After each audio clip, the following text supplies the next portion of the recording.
শাহাবুদ্দিন সংস্কার করছে 90-তে। 90-র পরে যারা ক্ষমতায় আসছে তারা লাথি মারি হালাই দিছে বাথরুমে।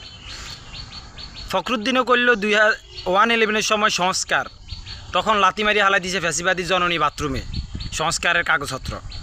আর 2024-এ জুলাই গণঅভ্যুত্থানের তরুণ প্রজন্ম লাদা লাদা ছেলেমেয়েরা এই সংবিধান চায় না। এই সংবিধানের দোহাই দিয়ে বাংলাদেশের ক্ষমতাসীন রাজনৈতিক দলগুলা প্রত্যেকটা বার বাংলাদেশের জনগণের উপর গুম, খুন, হত্যা, নির্যাতন ও অবৈধ নির্বাচন, একদলীয় নির্বাচন করছে এই সংবিধানের দোহাই দিয়ে। তারা বলে এই সংবিধানে লেখা আছে, আমার বাপে কইয়া গেছে দলীয় সরকার অধীনে নির্বাচন হইব। তাই বাংলাদেশের তরুণ প্রজন্ম ও বাংলাদেশের জনগণ মনে করে এই সংবিধানকে পূর্ণ সংস্কার করে তারপরে নির্বাচন, এর আগে নয়।